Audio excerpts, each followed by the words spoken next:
মানুষের জীবন এক বহমান নদীর মতো, যেখানে চড়াই উতরাই থাকবেই। এই গল্পটি একটি সুখী ও প্রাণবন্ত পরিবারের গল্প, যাদের দিনগুলো একসময় হাসি আনন্দে মুখরিত ছিল, কিন্তু ভাগ্যের পরিহাস আর স্বার্থের সংঘাতে সেই নিটোল সুখের সংসারেও একদিন ফাটল ধরে। গল্পটি আমাদের দেখায় কিভাবে সম্পত্তির ভাগাভাগি কিংবা মতের অমিল যখন বড় হয়ে দাঁড়ায়, তখন রক্তের সম্পর্কের বাঁধনগুলো আলগা হতে শুরু করে দেয়। ঝগড়া আর অশান্তির সেই কালো মেঘে ঢাকা পড়ে যায় দীর্ঘদিনের মমতা। কথাশিল্পী শরৎচন্দ্র চট্টোপাধ্যায়ের কলম মানেই বাঙালির চিরচেনা আবেগ আর সমাজের রূঢ় বাস্তবতার এক নিপুণ প্রতিচ্ছবি। তার গল্পের মূল শক্তি কোনো অতিপ্রাকৃতিক কাহিনী নয়, বরং আমাদের চারপাশের রক্ত মাংসের মানুষগুলোর সুখ দুঃখের সহজ স্বীকারোক্তি। তো নমস্কার বন্ধুরা, ফ্রাইডে স্টোরি উইথ বিনান্দতে আপনাদের সবাইকে স্বাগত জানিয়ে শুরু করছি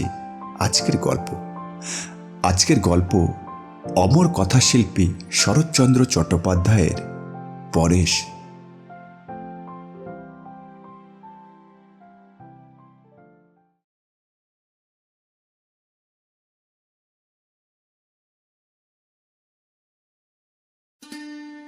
মজুমদার বংশ বড় বংশ, গ্রামের মধ্যে তাদের ভারী সম্মান। বড় ভাই গুরুচরণ এই বাড়ির কর্তা। শুধু বাড়ির কেন, সমস্ত গ্রামের কর্তা বলিলেও অত্যুক্তি হয় না। বড়লোক আরও ছিল, কিন্তু এতখানি শ্রদ্ধা ও ভক্তির পাত্র শ্রীকুঞ্জপুরে আর কেহ ছিল না। জীবনে বড় চাকরি কখনো করেন নাই। গ্রাম ছাড়িয়া অন্যত্র যাইতে সম্মত হইলে হয়তো তাহা দুষ্প্রাপ্য হইত না, কিন্তু প্রথম যৌবনে সেই যে একদিন অনতি দূরবর্তী জেলা স্কুলের মাস্টারিতে ঢুকিয়াছিলেন, কোনো লোভেই আর এই শিক্ষালয়ের মা কাটাইয়া অন্যত্র যাইতে সম্মত হয় নাই। এখানে 30 টাকা বেতন 50 টাকা হইয়াছিল, এবং তাহারই অর্ধেক 25 টাকা পেনশনে বছর 3 হইল অবসর গ্রহণ করিয়াছেন। পৃথিবীতে আজও হয়তো টাকাটাই একমাত্র বড় পদার্থ নয়। তা না হইলে বিবাদ মিটাইতে, সালিশ নিষ্পত্তি করিতে, দলাদলির বিচার করিয়া দিতে তাহার আদেশেই শ্রীকুঞ্জপুরের সর্বমান্য বস্তু হইয়া থাকিতে পারিত না। তাহার অপরিসীম স্বধর্মনিষ্ঠা, চরিত্রের দৃঢ়তা এবং অবিচলিত সাধুতার সম্মুখে সকলেই সসম্ভ্রমে মাথা নত করিত। বয়স 60-এর কাছাকাছি। কেহ চরিত্র ও সাধুতা বা ধর্মের বাড়াবাড়ি করিলে 10-20 খানা গ্রামের লোক তামাশা করিয়া বলিত, ইস, এ যে একবারে গুরুচরণ। গুরুচরণের স্ত্রী ছিল না, ছিল একমাত্র পুত্র বিমল। জগতে অদ্ভুত বলিয়া বোধহয় সত্যকর কিছু নাই। না হইলে এত বড় সর্বগুণান্বিত পিতার এত বড় সর্বদোষাশ্রিত পুত্র যে কি করিয়া জন্মগ্রহণ করিল, লোকে ভাবিয়া পাইত না। পুত্রের সহিত পিতার সাংসারিক বন্ধন ছিল না বলিলেই চলে, কিন্তু তাহার সকল বন্ধন গিয়া পড়িয়াছিল ভ্রাতুষ্পুত্র পরেশের উপর। হরিচরণের বড় ছেলে পরেশই যেন তাহার আপনার ছেলে। পরেশ এমএ পাশ করিয়া আইন পড়িতেছে। তাহাকে বর্ণপরিচয় হইতে আরম্ভ করিয়া আজিও সমস্ত পড়া তিনিই পড়াইয়া আসিতেছেন। বিমল যে কিছু শিখিল না, এ দুঃখ তাহার এক পরেশ হইতেই মিটিয়াছে। ছোট ভাই হরিচরণ এতদিন বিদেশে সামান্য চাকরিই করিতেছিল। হঠাৎ লড়াইয়ের পরে কি জানি কেমন করিয়া সে বড়লোক হইয়া চাকরি ছাড়িয়া বাড়ি চলিয়া আসিল। লোককে চড়া সুদে টাকা ধার দিতে লাগিল।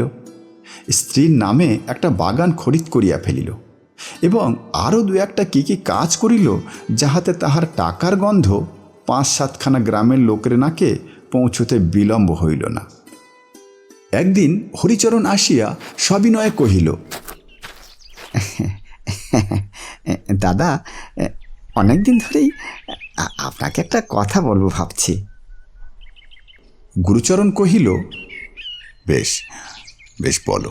হরিচরণ ইতস্তত করিয়া বলিল, আপনি আপনি একলার কত পারবেন? বয়সও তো হলো। হ্যাঁ, হলো বই কি, তা 60 চলছে। তাই বলছিলাম, আমি তো এখন বাড়িতেই রইলাম, বিষয় আশাগুলো সব এলোমেলো হয়ে রয়েছে। একটু একটু চিহ্নিত করে নিয়ে যদি আমি। গুরুচরণ ক্ষণকাল ছোট ভাইয়ের মুখের প্রতি চাহিয়া থাকিয়া কহিল,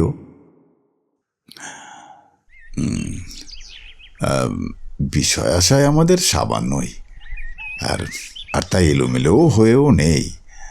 কিন্তু কিন্তু তুমি কি পৃথক হওয়ার প্রস্তাব করছো হরিচরণ? হরিচরণ লজ্জায় জিভ কাটিয়া কহিল, আগে না না না না, যেমন আছে যেমন চলছে তেমনই সব থাকবে। শুধু শুধু যা যা আমাদের আছে একটু অমনি চিহ্ন দিয়ে নেওয়া আর কি। আর আরে রান্নাবান্নাটা বড় ঝঞ্ঝাটের ব্যাপার দাদা।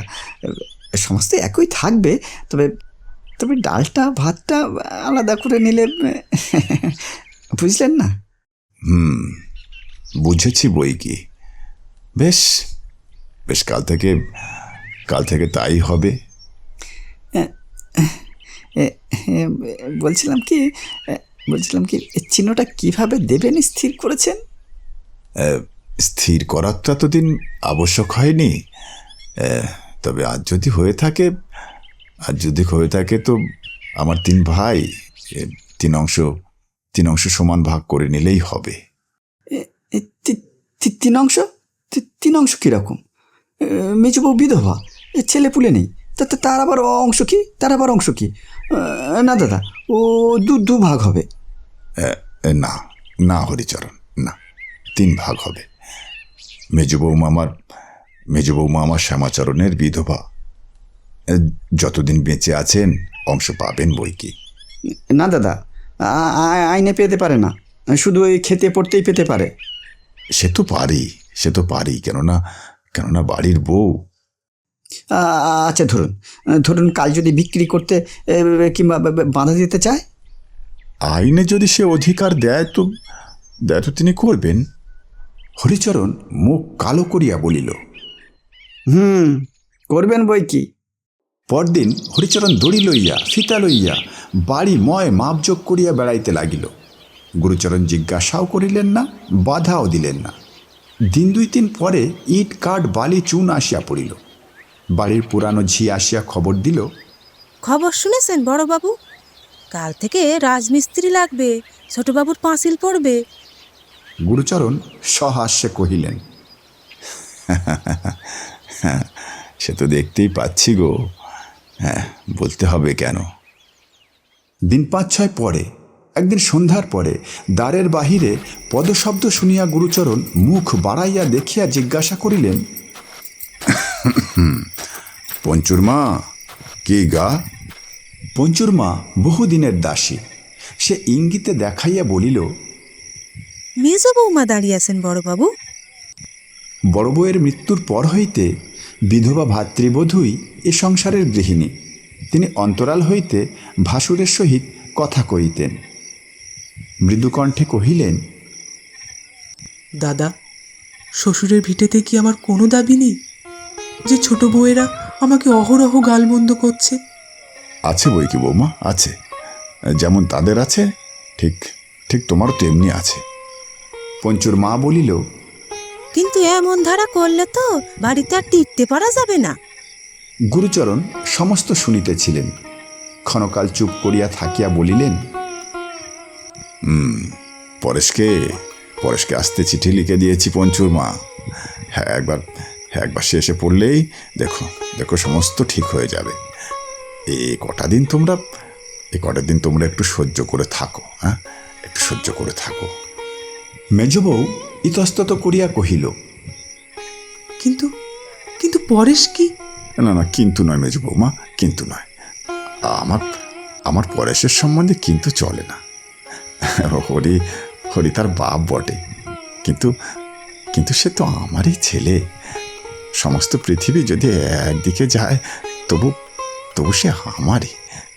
তার জ্যাঠামশাই যে কখনো অন্যায় করে না, এ যদি সে না বোঝে তো বৃথাই এতদিন পরের ছেলেকে বুক দিয়ে মানুষ করে এলাম বৌমা, মানুষ করে এলাম।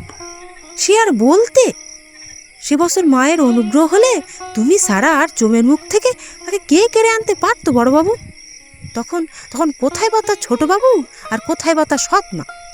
ভয়ে একবার দেখতে পর্যন্ত এলো না। তখন একলা জ্যাঠামশাই কি বা দিন কি বা রাত এক করে দিলে গা। মেজ বৌমা বলিলেন, পরেশের নিজের মা বেঁচে থাকলেও হয়তো এতখানি করতে পারতেন না। থাক মা থাক, ও সকল আলোচনা থাক থাক। তাহারা প্রস্থান করিলে বৃদ্ধের চোখের সম্মুখে যেন বিমল এবং পরেশ আসিয়া পাশাপাশি দাঁড়াইল।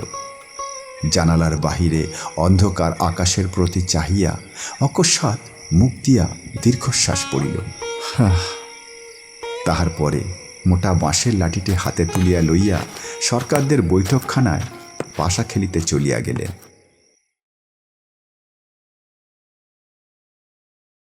পরদিন দুপুরবেলা গুরুচরণ ভাত খাইতে বসিয়াছিলেন। বাটির উত্তর দিকের বারান্দায় কতকটা অংশ ঘিরিয়া লইয়া হরিচরণের রান্নার কাজ চলিতেছিল। তথা হইতে তীক্ষ্ণ নারী কণ্ঠে কি কটু কথাই যে বাহির হইয়া আসিতেছিল তাহার সীমা নাই।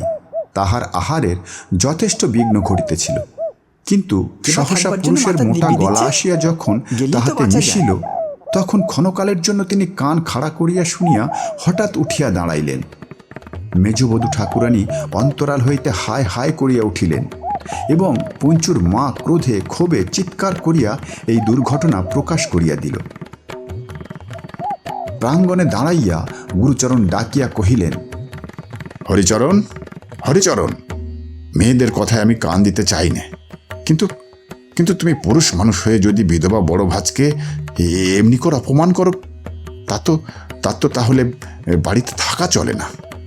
এ কথার কেহ জবাব দিল না, কিন্তু বাহিরে যাবার পথে ছোট বধূমাতার পরিচিত তীক্ষ্ণ কণ্ঠ তাহার কানে গেল। সে তামাশা করিয়া কহিতেছে, অমন করে অপমান করো না বলছি। মেজ বউ ঠাকুরান তাহলে বাড়িতেই থাকবে না, কি হবে তখন? হ্যাঁ, কি হবে? পৃথিবীর রসাতলে যাবে আর কি। কে বা থাকবার জন্য মাথার দিব্যি দিচ্ছে? গেলেই তো বাঁচা যায়। গুরুচরণ থমকিয়া দাঁড়াইয়া পড়িয়াছিলেন।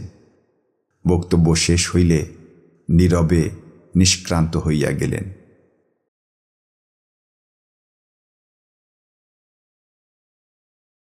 হেডমাস্টার মশায়ের কন্যার বিবাহ উপলক্ষে গুরুচরণ কৃষ্ণনগরের উদ্দেশ্যে যাত্রা করিয়া বাহির হইয়াছিলেন। হঠাৎ শুনিতে পাইলেন দিন দুই হইল পরেশ বাড়ি আসিয়াছে, কিন্তু আসিয়াই জ্বরে পড়িয়াছে।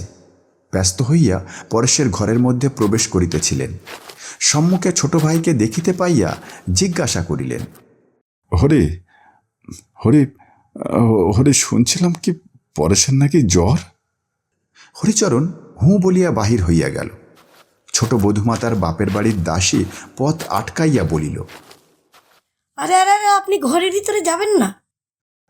যাব না কেন? ঘরে মা বসে আছেন। তাকে একটুখানি সরে যেতে বলো না জি। সরে আবার কোথায় যাবেন? ছেলের মাথায় হাত বুলিয়ে দিচ্ছেন। এই বলিয়া সে নিজের কাজে চলিয়া গেল। গুরুচরণ আচ্ছন্নের মতো ক্ষণকাল দাঁড়াইয়া থাকিয়া ডাকিয়া বলিলেন, পরেশ, পরেশ, কেমন আছো বাবা? ভিতর হইতে এই ব্যাকুল প্রশ্নের কোনো সাড়া আসিল না, কিন্তু ঝি কোথা হইতে জবাব দিয়া কহিল, আরে দাদাবাবু, জ্বর হয়েছে তো, শুনতে পেলেন তো। গুরুচরণ স্তব্ধভাবে সেইখানে মিনিট দুই তিন দাঁড়াইয়া থাকিয়া আস্তে আস্তে বাহির হইয়া আসিলেন এবং কাহাকেও কোনো কথা না কহিয়া রেলওয়ে স্টেশনের অভিমুখে প্রস্থান করিলেন।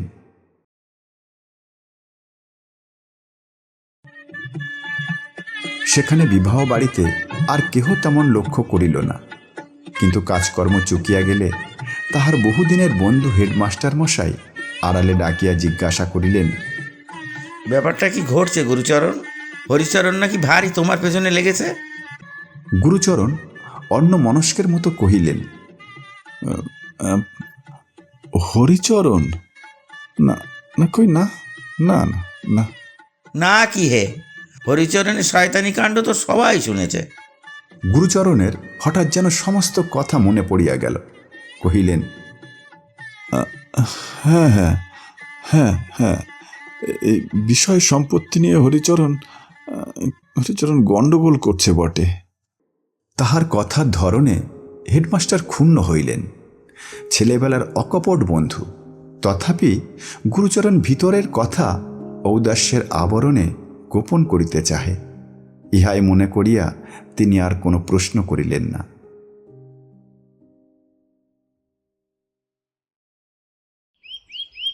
গুরুচরণ কৃষ্ণনগর হইতে বাড়ি ফিরিয়া দেখিলেন তাহার এই কয়েকদিনের অনুপস্থিতির অবসরে উঠোনের নানা স্থানে গর্ত খুঁড়িয়া হরিচরণ এমন কাণ্ড করিয়া রাখিয়াছে যে পা ফেলা যায় না। বুঝিলেন যে তাহার মর্জি এবং সুবিধামতো ভদ্রাসন ভাগ হইয়া প্রাচীর পড়িবে। তাহার টাকা আছে, অতএব আর কাহারও মতামতের প্রয়োজন নাই। নিজের ঘরে গিয়া কাপড় ছাড়িতেছিলেন। মেজ বৌমাকে সঙ্গে করিয়া পঞ্চুর মা আসিয়া দাঁড়াইল। গুরুচরণ সংবাদ জিজ্ঞাসা করিতে যাইতেছিলেন।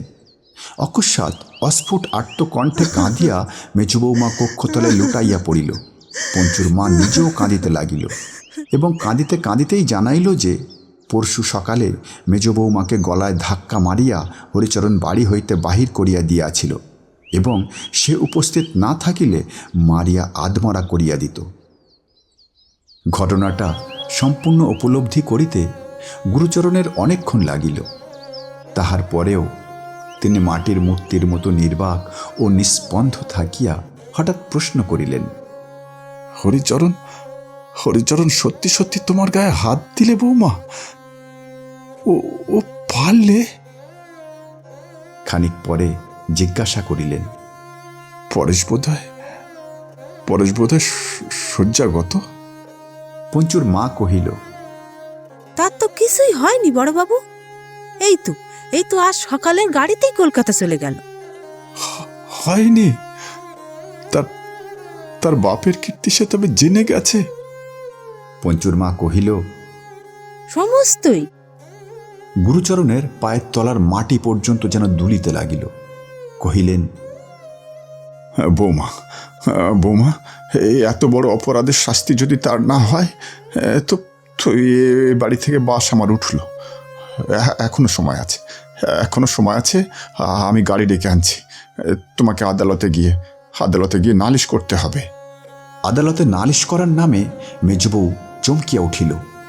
গুরুচরণ বলিলেন, গৃহস্থের বৌচির পক্ষে এ কাজ সম্মানের নয়, সে আমি জানি, কিন্তু এত বড় অপমান যদি মুখ বুজে সহ্য করো মা, ভগবান তোমার প্রতি নারাজ হবেন। এর চেয়ে বেশি কথা আমি আর জানি না। মেজ বউ ভূমিশয্যা হইতে উঠিয়া দাঁড়াইয়া কহিল, দাদা আপনি পিতৃতুল্য। আমাকে যা আদেশ করবেন আমি অসংকোচে পালন করব। হরিচরণের বিরুদ্ধে নালিশ রুজু হইল। গুরুচরণ তাহার সাবেক দিনের সোনার চেন বিক্রি করিয়া বড় উকিলের মোটা ফি দাখিল করিলেন। নির্দিষ্ট দিনে মামলার ডাক পড়িল। হরিচরণ হাজির হইল, কিন্তু বাদিনীর দেখা নাই। উকিল কি একটা বলিল, হাকিম মকদ্দমা খারিজ করিয়া দিলেন। ভিড়ের মধ্যে গুরুচরণের হঠাৎ চোখ পড়িল পরেশের উপর। সে তখন মুখ ফিরাইয়া মৃদু মৃদু হাসিতেছে। গুরুচরণ বাটি আসিয়া শুনিলেন বাপের বাড়িতে কাহার কি নাকি একটা ভারী অসুখের সংবাদ পাইয়া মেজবউ স্নানাহারের সময় পায় নাই। গাড়ি ডাকাইয়া সেখানে চলিয়া গিয়াছেন। পঞ্চুর মা হাত মুখ ধোবার জল আনিয়া দিয়া হঠাৎ কাঁদিয়া ফেলিয়া বলিল, রাতও মিথ্যে, দিনও মিথ্যে বড়বাবু। তুমি আর কোথাও চলে যাও। এ পাপের সংসারে তোমার বোধহয় আর জায়গা হবে না। ঢাক আসিল, ঢোল আসিল, কাশি আসিল। মামলায় জয়ী হবার উপলক্ষে ও বাড়িতে শুভ চণ্ডীর পূজার বাদ্য ভাণ্ড রবে সমস্ত গ্রাম তোলপাড় হইয়া উঠিবার উপক্রম হইল।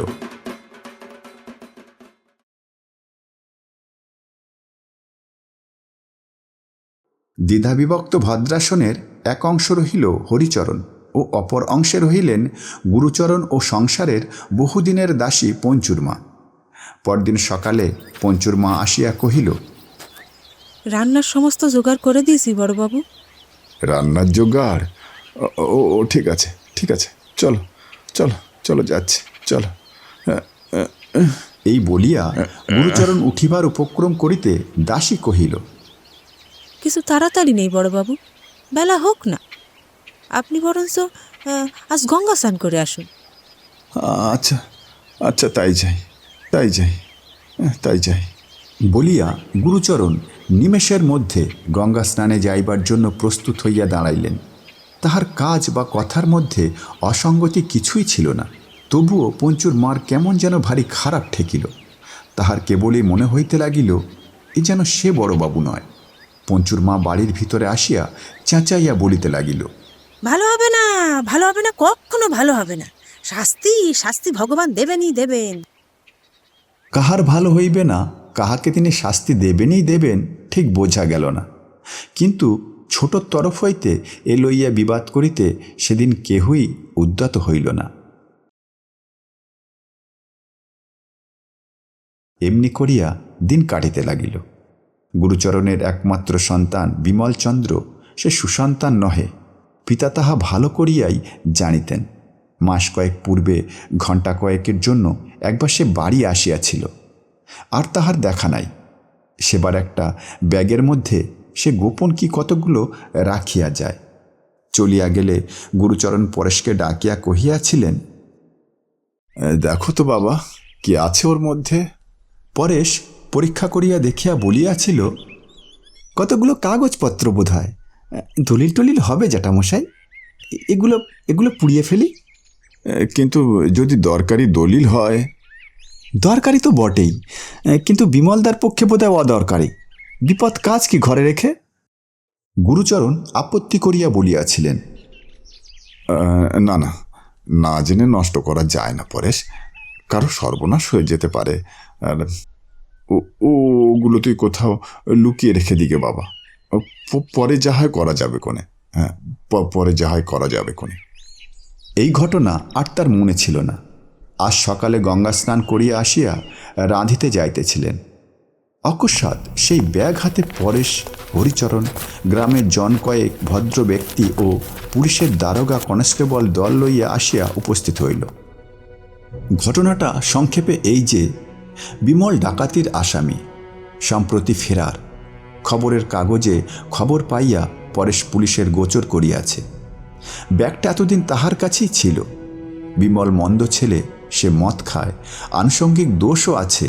কলিকাতায় থাকিয়া কি একটা সামান্য চাকরি করিয়া সে এইসব করে, কিন্তু সে ডাকাতি করিতে পারে এ সংশয় পিতার মনের মধ্যে কখনো স্বপ্নেও উদয় হয় নাই। কিছুক্ষণ নির্নিমেষ দৃষ্টিতে পরেশের মুখের প্রতি গুরুচরণ চাহিয়া রহিলেন। তাহার পরে সেই নিষ্প্রভ অপলক দুই চক্ষের কোণ বাহিয়া ঝরঝর করিয়া জল গড়াইয়া পড়িল। বলিলেন, সমস্ত সত্যি, হ্যাঁ সমস্ত সত্যি। পরেশ একটা কথাও মিছে বলেনি, না না, মিছে বলেনি। দারোগা আরও গোটা 2-3 কথা জিজ্ঞাসা করিয়া তাহাকে ছুটি দিল। যাবার সময় লোকটা হঠাৎ হেঁট হইয়া গুরুচরণের পায়ের ধুলো লইয়া বলিল, আপনি বয়সে বড়, ব্রাহ্মণ, আমার অপরাধ নেবেন না। এত বড় দুঃখের কাজ আমি আগে কখনো করিনি। আরও মাস কয়েক পরে খবর আসিল, বিমলের 7 বৎসর জেল হইয়াছে।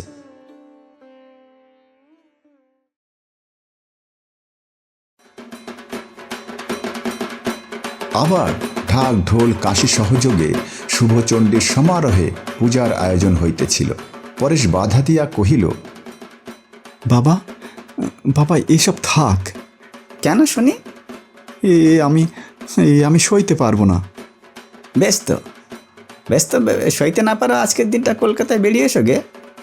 জগন্মাতার পুজো, ধামে কামে বাধা দিও না, এই বলে দিলুম। বলা বাহুল্য, ধর্মে কর্মে বাধা পড়িল না। দিন 10 পরে একদিন সকালে গুরুচরণের ঘরের দিকে অকস্মাৎ একটা হাঁকাহাঁকি চেঁচামেচির শব্দ উঠিল। খানিক পরে গয়লা মেয়ে কাঁদিতে কাঁদিতে আসিয়া উপস্থিত হইল। তাহার নাক দিয়া রক্ত পড়িতেছে।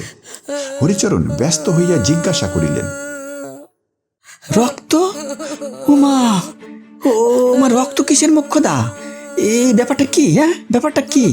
খুলে বল মোক্ষদা, খুলে বল। কান্নার শব্দে বাটি সকলে আসিয়াই পৌঁছিলেন। মোক্ষদা বলিল,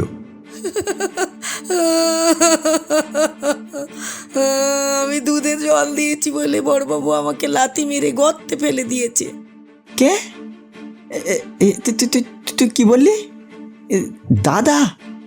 যা, যত সব। পরেশ বলিল, জ্যাঠামশাই, এ মিথ্যে কথা।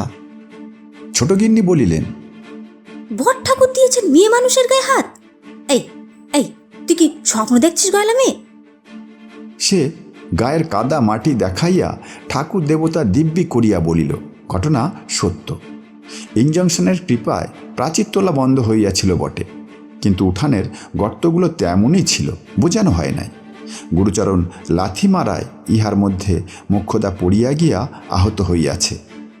হরিচরণ কহিল, চল চল চল চল, তুই তুই তুই আমার সঙ্গে চল, চল। এত বড় সাহস, তুই নালিশ করে দিবি, চল। গৃহিণী কহিলেন, কি যে অসম্ভব বলিস তুই! বট ঠাকুর মেয়ে মানুষের গায়ে হাত দেবেন? মিছে কথা, এসব সব মিছে কথা। পরেশ স্তব্ধ হইয়া দাঁড়াইয়া রহিল, একটা কথাও বলিল না। হরিচরণ কহিল, মিছে হয় ফেঁসে যাবে, হ্যাঁ, মিছে হয় ফেঁসে যাবে, কিন্তু কিন্তু দাদার মুখ দিয়ে তো আর মিথ্যে কথা বার হবে না। যদি মেরে থাকেন তো শাস্তি হবে, হ্যাঁ, শাস্তি হবে। যুক্তি শুনিয়া গৃহিণীর সুবুদ্ধি আসিল। কহিলেন, সে ঠিক ঠিক, নিয়ে গিয়ে নালিশ করিয়ে দাও, ঠিক সাজা হয়ে যাবে। হইলও তাই। দাদার মুখ দিয়া মিথ্যা বাহির হইল না। আদালতের বিচারে তাহার 10 টাকা জরিমানা হইয়া গেল। এবার শুভচণ্ডীর পুজো হইল না বটে, কিন্তু পরদিন দেখা গেল কতগুলো ছেলে দল পাকাইয়া গুরুচরণের পিছনে পিছনে হৈ হৈ করিয়া চলিয়াছে। গয়লানি মারার গানও একটা ইতিমধ্যে তৈরি হইয়া গিয়াছে।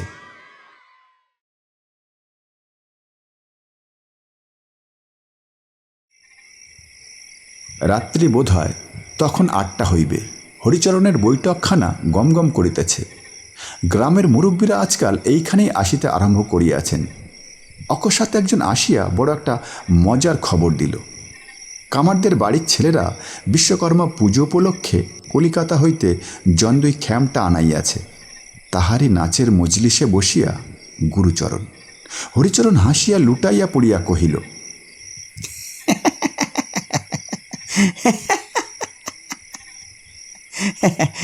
না এসে পারি, পাগল পাগল কোথাকার।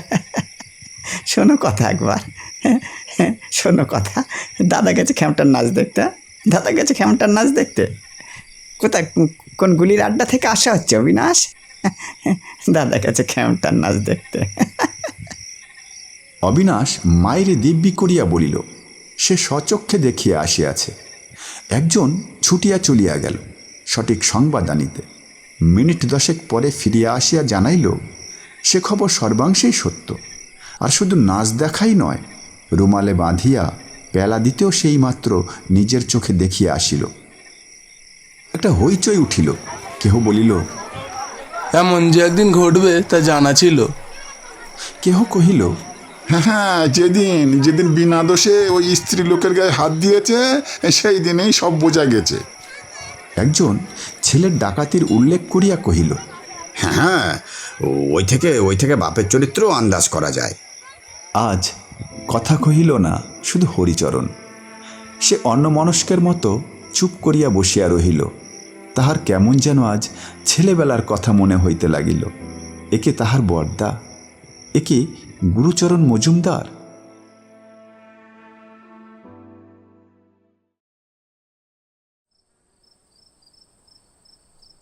রাত্রি বোধ হয় 3য় প্রহর, কিন্তু নাচ শেষ হইতে তখনও বিলম্ব আছে। বিশ্বকর্মার পূজা সকালই শেষ হইয়াছে, কিন্তু তাহার জেট টানিয়া ভক্তের দল মদ খাইয়া মাংস খাইয়া খ্যামটা নাচাইয়া একটা দক্ষযজ্ঞের সমাপ্তি করিতেছে। অধিকাংশেরই কাণ্ডজ্ঞান বোধ হয় আর নেই। আর তাহারই মাঝখানে বসিয়া স্মিত মুখে বৃদ্ধ গুরুচরণ। কে একজন চাদরে মুখ ঢাকিয়া ধীরে ধীরে তাহার পিঠের উপর হাত রাখিতেই তিনি চমকাইয়া ফিরিয়া চাহিয়া কহিলেন, কে কে? লোকটি কহিল, আমি পরেশ জ্যাঠামশাই, বাড়ি চলুন। গুরুচরণ দ্বিরুক্তি করিলেন না, বলিলেন, বাড়ি বাড়ি, চল চল চল। উৎসব মঞ্চের একটা ক্ষীণ আলোক রাস্তায় আসিয়া পড়িয়াছিল। সেইখানে আসিয়া পরেশ এক দৃষ্টে গুরুচরণের মুখের প্রতি চাহিয়া রহিল। চোখে সে জ্যোতি নাই, মুখে সে তেজ নাই, সমস্ত মানুষটাই যেন ভূতাবিষ্টের ন্যায়। এতদিন পরে তাহার চোখ দিয়া জল পড়িতে লাগিল, এবং এতদিন পরে আজ তাহার চোখে ঠেকিল লোকের কাছে জ্যাঠামশায়ের জন্য লজ্জা পাইবার আর কিছু নাই। এই অর্ধ সচেতন দেহ ছাড়িয়া তিনি অন্তর্হিত হইয়া গেছেন। কহিল, আপনার কাশি যাবার বড় ইচ্ছে জ্যাঠামশাই, যাবেন? গুরুচরণ কাঙ্গালের মতো বলিয়া উঠিলেন, হ্যাঁ যাব পরেশ, যাব। কিন্তু কে আমাকে নিয়ে যাবে? কে? আমি নিয়ে যাব জ্যাঠামশাই। হ্যাঁ তবে চল একবার বাড়ি থেকে জিনিসপত্র নিয়ে আসি। চল পরেশ, চল। না জ্যাঠামশাই, ও বাড়িতে আর নয়, ওর কিচ্ছু আমরা চাই না। গুরুচরণের হঠাৎ যেন হুঁশ হইল। ক্ষণকাল নীরব থাকিয়া কহিলেন, কিচ্ছু চাই না। হ্যাঁ ও বাড়ির আমরা কিচ্ছু চাই না। ও বাড়ির আমরা কিচ্ছু চাই না। পরেশ চোখ মুছিয়া বলিল, না জ্যাঠামশাই, কিচ্ছুটি চাই না। ও সব নেবার অনেক লোক আছে, আপনি চলুন। হ্যাঁ চল পরেশ, চল তাড়াতাড়ি চল। গুরুচরণ পরেশের হাত ধরিলেন এবং জনহীন অন্ধকার পথ ধরিয়া উভয় রেলওয়ে স্টেশনের অভিমুখে অগ্রসর হইয়া গেলেন।